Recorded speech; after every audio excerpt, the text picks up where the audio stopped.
विपस्सना मनुष्य जाति के इतिहास का सर्वाधिक महत्वपूर्ण ध्यान प्रयोग है।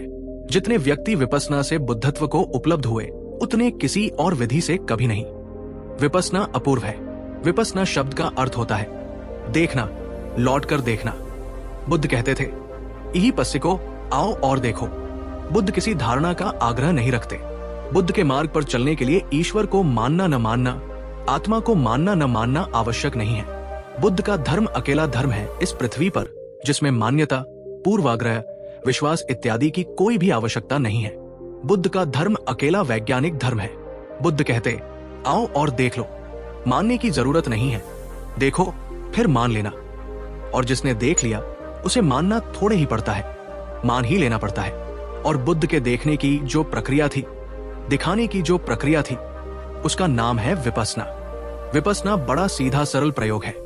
अपनी आती जाती श्वास के प्रति साक्षी भाव। श्वास जीवन है। श्वास से ही तुम्हारी आत्मा और तुम्हारी देह जुड़ी है। श्वास सेतु है। इस पार देह है, उस पार चैतन्य है, मध्य में श्वास है।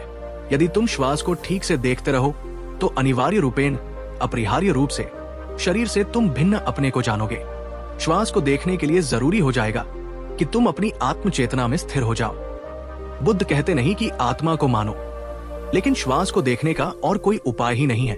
जो श्वास को देखेगा वो श्वास से भिन्न हो गया, और जो श्वास से भिन्न हो गया वो शरीर से तो भिन्न हो ही गया, क्योंकि शरीर सबसे दूर है, उसके बाद श्वास है, उसके बाद तुम हो। अगर तुमने श्वास को देखा तो श्वास के देखने में शरीर से तो तुम अनिवार्य रूपेण छूट गए। शरीर से छूटो, श्वास से छूटो तो शाश्वत का दर्शन होता है। उस दर्शन में ही उड़ान है, ऊंचाई है, उसकी ही गहराई है।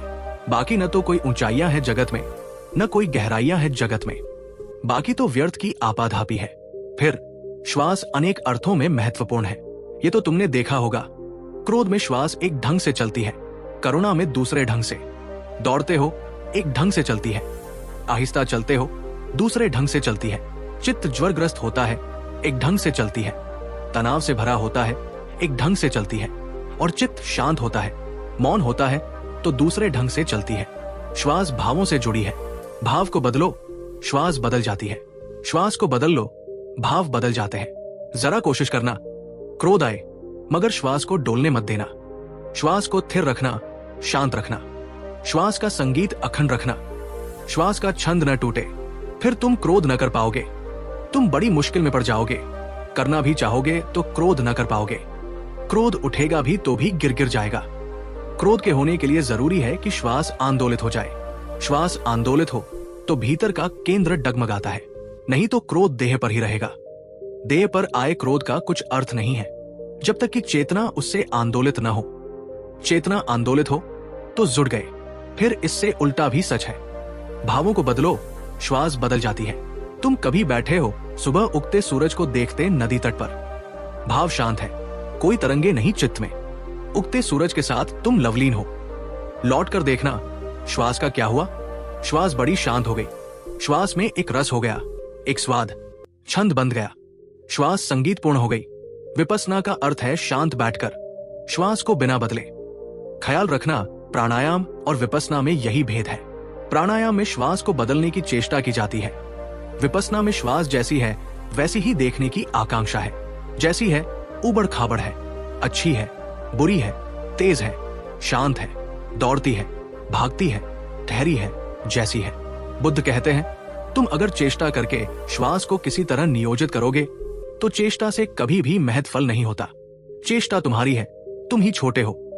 तुम्हारी चेष्टा तुमसे बड़ी नहीं हो सकती। तुम्हारे हाथ छोटे हैं। तुम्हारे हाथ की जहां जहां छाप होगी वहां वहां छोटापन होगा। इसलिए बुद्ध ने यह नहीं कहा है कि श्वास को तुम बदलो। बुद्ध ने प्राणायाम का समर्थन नहीं किया है। बुद्ध ने तो कहा तुम तो बैठ जाओ, श्वास तो चल ही रही है। जैसी चल रही है बस बैठकर देखते रहो। जैसे राह के किनारे बैठकर कोई राह चलते यात्रियों को देखे कि नदी तट पर बैठकर नदी की बहती धार को देखे। तुम क्या करोगे? आई एक बड़ी तरंग तो देखोगे और नहीं आई तरंग तो देखोगे। राह पर निकली कारें, बसें तो देखोगे, नहीं निकली तो देखोगे। गाय भैंस निकली तो देखोगे। जो भी है, जैसा है, उसको वैसा ही देखते रहो। जरा भी उसे बदलने की आकांक्षा आरोपित न करो। बस शांत बैठकर श्वास को देखते रहो। देखते देखते ही श्वास और शांत हो जाती है, क्योंकि देखने में ही शांति है। बिना चुने देखने में बड़ी शांति है। अपने करने का कोई प्रश्न ही न रहा। जैसा है ठीक है, जैसा है शुभ है। जो भी गुजर रहा है आग के सामने से, हमारा उससे कुछ लेना देना नहीं है, तो उद्विग्न होने का कोई सवाल नहीं, आसक्त होने की कोई बात नहीं। जो भी विचार गुजर रहे हैं, निष्पक्ष देख रहे हो। श्वास की तरंग धीमे धीमे शांत होने लगेगी। श्वास भीतर आती है, अनुभव करो स्पर्श नासापुटों में। श्वास भीतर गई, फेफड़े फैले, अनुभव करो फेफड़ों का फैलना। फिर क्षण भर सब रुक गया, अनुभव करो उस रुके हुए क्षण को। फिर श्वास बाहर चली, फेफड़े सिकुड़े, अनुभव करो उस सिकुड़ने को। फिर नासापुटों से श्वास बाहर गई, अनुभव करो उत्तप्त श्वास नासापुटों से बाहर जाती। फिर क्षण भर सब ठहर गया, फिर नई श्वास आई। ये पड़ाव है, श्वास का भीतर आना, क्षण भर श्वास का भीतर ठहरना, फिर श्वास का बाहर जाना, क्षण भर फिर श्वास का बाहर ठहरना, फिर नई श्वास का आवागम। ये वर्तुल है, वर्तुल को चुपचाप देखते रहो। करने की कोई भी बात नहीं, बस देखो। यही विपस्सना का अर्थ है। क्या होगा इस देखने से? इस देखने से अपूर्व होता है। इसके देखते देखते ही चित्त के सारे रोग तिरोहित हो जाते हैं। इसके देखते देखते ही मैं देह नहीं हूं, इसकी प्रत्यक्ष प्रतीति हो जाती है। इसके देखते देखते ही मैं मन नहीं हूं, इसका स्पष्ट अनुभव हो जाता है। और अंतिम अनुभव होता है कि मैं श्वास भी नहीं हूं। फिर मैं कौन हूं? फिर उसका कोई उत्तर तुम दे न पाओगे। जान तो लोगे, मगर गूंगे का गुड़ हो जाएगा। वही है उड़ान। पहचान तो लोगे कि मैं कौन हूं, मगर अब बोल न पाओगे। अब अबोल हो जाएगा। अब मौन हो जाओगे, गुनगुनाओगे भीतर भीतर, मीठा मीठा स्वाद लोगे, नाचोगे मस्त होकर, बांसुरी बजाओगे, पर कह न पाओगे। और विपस्सना की सुविधा यह है कि कहीं भी कर सकते हो। किसी को कानों कान पता भी न चले। बस में बैठे, ट्रेन में सफर करते, कार में यात्रा करते, राह के किनारे, दुकान पर, बाजार में, घर में, बिस्तर पर लेटे, किसी को पता भी न चले, क्योंकि न तो कोई मंत्र का उच्चार करना है, न कोई शरीर का विशेष आसन चुनना है। धीरे धीरे, इतनी सुगम और सरल बात है, और इतनी भीतर की है कि कहीं भी कर ले सकते हो। और जितनी ज्यादा विपस्सना तुम्हारे जीवन में फैलती जाए, उतने ही एक दिन बुद्ध के इस अद्भुत आमंत्रण को समझोगे। यही पसिको, आओ और देख लो। बुद्ध कहते हैं, ईश्वर को मानना मत, क्योंकि शास्त्र कहते हैं मानना तभी जब देख लो। बुद्ध कहते हैं, इसलिए भी मत मानना कि मैं कहता हूं। मान लो तो चूक जाओगे। देखना, दर्शन करना, और दर्शन ही मुक्तिदायी है। मान्यताएं हिंदू बना देती है, मुसलमान बना देती है, ईसाई बना देती है, जैन बना देती है, बौद्ध बना देती है। दर्शन तुम्हें परमात्मा के साथ एक कर देता है। फिर तुम न हिंदू हो, न मुसलमान, न ईसाई, न जैन, न बौद्ध।